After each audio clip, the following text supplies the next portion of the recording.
Snake! Did you like my sunglasses?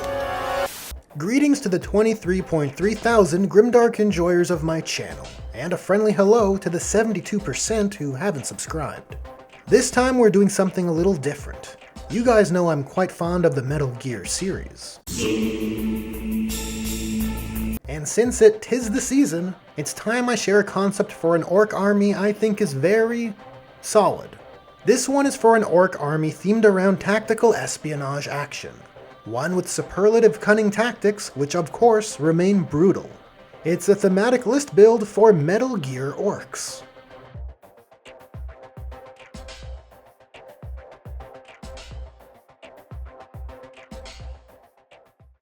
As it relates to the rules we would want for an orky Metal Gear army, given their stealthy cunning nature, blood axes would be the best pick. But the 10th edition Orks Codex doesn't provide anything for blood axes, which is a real shame, as there's quite a lot of design space for a slippery stealthy Orks detachment. So short of doing something more satisfying with house rules, I'll be opting for the Warhorde detachment for this list, which offers a simple enough perk. All melee weapons gain sustained hits 1, which I guess we could spin to represent their expertise in close quarters combat. Look, while some may consider making custom Space Marine chapters themed after Metal Gear, I believe it is actually the Orks which are better suited, as the Orks share a similar playful sense of humor, which is integral to the Metal Gear series.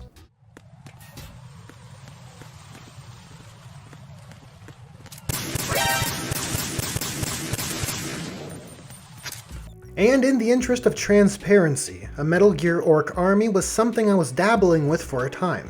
It's a neat idea, and since it is Ork-tober, I thought why not share it here on the channel. So during this list build, I'll be dropping in a few whips and a few design concepts along the way. Now, let's head over to the list breakdown.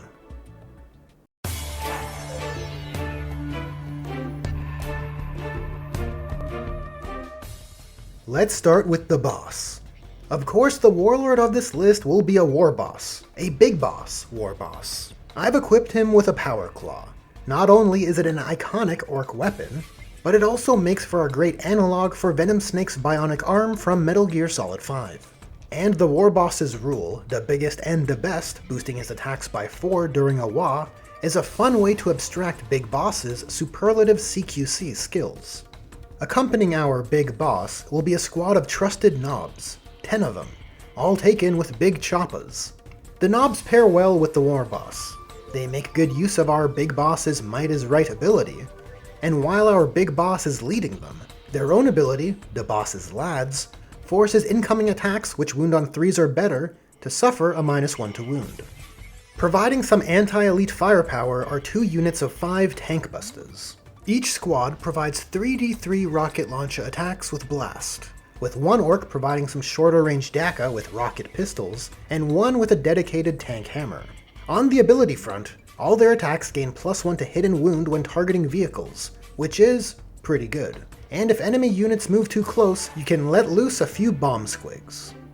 Providing some transportational services, 2 trucks will be serving as battlefield transports.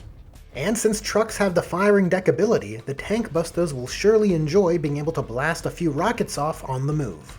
Following that, we have our single battle line unit in the form of 10 boys. And to provide a bit of unreliable flexibility, leading that unit we have a weird boy. Personally, I've always liked the idea of a Psycho Mantis style weird boy. The weird boy's got a cheeky psychic precision shot, which does fit the tactical utility orientation of the army's theme. And his power to jump can be invaluable as it relates to secondary side quests or general repositional utility. Next up we got our special operative units, 2 squads of Kommandos, which have quite a lot going for them. Built in they have infiltrators for some forward deploying action, and thanks to stealth they'll be a bit harder to hit with ranged attacks. That resilience can be further bolstered with their distraction grot ability. And like the tank busters, the Kommandos also have a bomb squig as well. But what I like most of all is their sneaky surprise ability, which denies Kommandos from being targeted with the fire overwatch stratagem, which depending what you're up against, can be a game-altering exception. Following that, we have our armored support, starting with 2 battle wagons, equipped with Ard cases. These 2 vehicles offer a bit of fire support, but really, they are kind of distraction carnifexes which want to get stuck in, which their ability, Ramshackle but Rugged, supports quite well. Hobby time. I'd suggest going for a looted tank aesthetic. Despite what modern GW says, the creative affordances of the hobby are what make it worthwhile, and doing so fits our Metal Gear theme quite well. I think orcified Rogel Dorns or Leman Russes would look great. Next, providing some aerial fire support are 6 Def-Coptas, all fitted with Copta rockets. And in a pinch, their spinning blades can provide some melee utility as well. Alternatively, if you want more actionable units, you could take 2 units of 3. And serving as our Lord of War is a weapon to surpass Metal Gear, a Morkanaut. Armed with the custom Mega Zappa and Claw of Mork, it is without doubt the most destructive war machine in the list. Hobby time. This unit, in my opinion, should be a heavily converted, perhaps almost scratch-built, metal Morkanaut Rex. I think with a bit, or I guess a lot, of plastic card, scrap metal, bits and bops, this would make for a stellar centerpiece. And lastly, we're wrapping up with 2 characters. Our first is our Engineer. After all, every Metal Gear needs an Otacon. And so we have 1 mech to hang around the Morkanaut, leveraging the battlefield repair, and +1 to hit conferred by his Mechaniac ability. And because our big boss needs a star pupil to send on missions, the last unit of this list is Snickrot, who will serve as our solid Snork. Snickrot is pretty great. He's got built-in infiltrate, stealth, and lone op. He's got a spicy assassination-ready melee profile, well suited to our detachment rule. And his cunning infiltrator ability allows his unit to immediately relocate instead of making a normal move once per battle.